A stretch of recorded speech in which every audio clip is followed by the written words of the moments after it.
मैं मानता हूँ जनता ही आपको बनाने वाली है, जनता ही आपको समाप्त करने वाली होती है। ऐसे में उनकी पार्टी की एक आइडियोलॉजी ज़रूर है, उस पर मैं कोई टिप्पणी नहीं करूँ। में बहुत बड़े हैं, अगर मुझे बच्चा मानते हैं तो उनका आशीर्वाद मुझे मिल जाए, यही बहुत है। वो कह रहे थे तेजस्वी से आपको सीखने की चौथा स्तंभ है। ऐसे में पत्रकारों पे किया गया कोई भी हमला ये लोकतंत्र पे ही किया गया। जातियों की संख्या कम बताई गई है। उस वक्त हम ऑस्ट्रेलिया में थे जिस दिन ये जातीय जनगणना के आंकड़े सामने आए हैं। ये पूरी तरीके से दर्शाते हैं कि भैया एक जाति विशेष को आप लाभ पहुंचाना चाह रहे हैं। जिस समीकरण चिराग पासवान ऑस्ट्रेलिया से वापस पटना एयरपोर्ट पर आ चुके हैं। यहाँ पर आप देख सकते हैं तस्वीरों के माध्यम से चिराग पासवान ऑस्ट्रेलिया दौरा करके पटना पहुंच चुके हैं। यहाँ पर आप देख सकते हैं देखिए, पार्टियां और नेता सिर्फ और सिर्फ जनता बनाती है। ये भारतीय जनता पार्टी की आइडियोलॉजी का एक हिस्सा रहा है, उस पर मैं कोई टिप्पणी नहीं करूंगा। पर अंतोगत्वा मुझे लगता है कि तमाम बातें जनता के हाथ में है। जनता किस राजनीतिक दल को देखना चाहती है। भाई, मेरी पार्टी को समाप्त करने का तो पूरा प्रयास किया, पूरा षड्यंत्र मौजूदा मुख्यमंत्री के द्वारा रच ही दिया गया था। मेरी पार्टी के 6 में से 5 सांसदों को तोड़ लिया गया। क्या हुआ? समाप्त हो गई। आज भी जिस तरीके से जनता का प्यार मेरे कार्यक्रमों में आप देख लीजिए, जिस तरीके से मुझे मिलता है, अंतोगत्वा मैं मानता हूँ जनता ही आपको बनाने वाली है, जनता ही आपको समाप्त करने वाली होती है।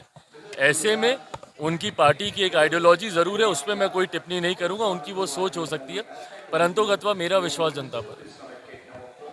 सरकार के मंत्री है श्रवण कुमार, उन्होंने आपको बच्चा बताया, राजनीतिक बच्चा बता दिया और आपके क्षेत्र में लगातार हो जा रहा है। भाई, कोई बात नहीं, मुझसे उम्र में बहुत बड़े हैं। अगर मुझे बच्चा मानते हैं तो उनका आशीर्वाद मुझे मिल जाए, यही बहुत है। वो कह रहे थे तेजस्वी से आपको सीखने की जरूरत है। इससे ज़्यादा शर्मनाक कुछ नहीं हो सकता। हम बार बार इस बात को कहते हैं कि पत्रकारिता लोकतंत्र का चौथा स्तंभ है।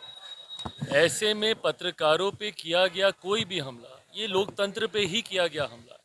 इस तरीके से गाली गलौज करना, जिस तरीके की अभद्र भाषा का इस्तेमाल किया गया है, ये दर्शाता है उनकी मानसिकता को, उनकी सोच को, जो पूरी तरीके से गलत है। इस तरीके के बर्ताव की लोक जनशक्ति पार्टी रामविलास, मैं खुद स्वयं घोर निंदा में करता हूँ और भविष्य में नेताओं को इस तरीके के बर्ताव से बचना चाहिए।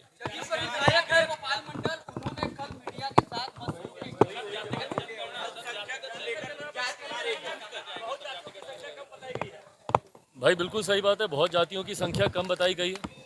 उस वक्त हम ऑस्ट्रेलिया में थे जिस दिन ये जातीय जनगणना के आंकड़े सार्वजनिक किए गए और हमने उस दिन भी इस ऐतराज़ को हमने दर्ज कराया था।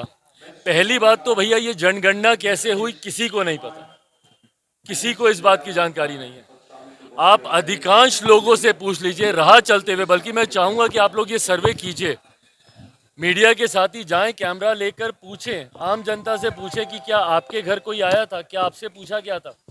भाई, हम लोग भी राजनीतिक दल के हम लोग हिस्सा हैं, बड़ी संख्या में कार्यकर्ता हम लोग के साथ जुड़े हुए हैं। अधिकांश कार्यकर्ता ये बोलते हैं कि भैया हम लोग यहाँ कोई नहीं आया पूछने। तो ऐसे में ये जनगणना हुई कैसे? जिस वक्त इस जनगणना के प्रोसेस को तैयार किया जा रहा था, उस वक्त भी हमने कहा था कि एक सर्वदलीय बैठक बुलाइए, नहीं तो इसका भी हाल शराबबंदी जैसा होगा। और उस सर्वदलीय बैठक में हर पार्टी का राय मशवरा लिया जाना चाहिए कि इस जनगणना को कैसे किया जाए ताकि सही आंकड़े सरकार के पास आए।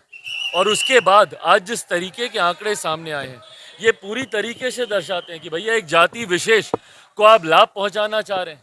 जिस समीकरण की आप बात करते हैं, जिस समीकरण के सहारे आपने लंबे समय तक बिहार को बर्बाद करने का आपने काम किया, उसी समीकरण को आप बढ़ा चढ़ाकर आप दिखाना चाहते हैं। और बाकी तमाम जाति को, और मैं अलग अलग जमात में आने वाली जातियों की बात कर रहा हूँ, अनुसूचित जाति जनजाति में जितनी छोटी जातियाँ उनको कम करके दिखाया गया है, पिछड़ा वर्ग में जितनी छोटी जातियां हैं उनको कम करके दिखाया गया है।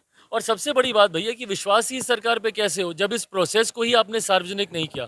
पारदर्शिता जिस प्रोसेस में बढ़ती ही नहीं गई, तो ऐसे में भैया बंद कमरे में बैठ के आपको जो आंकड़े दिखाने आप बता दीजिए, उसमें कोई आपको क्या बोलेगा। पर ये सही आंकड़े तो कम से कम नहीं है, इतना मैं विश्वास से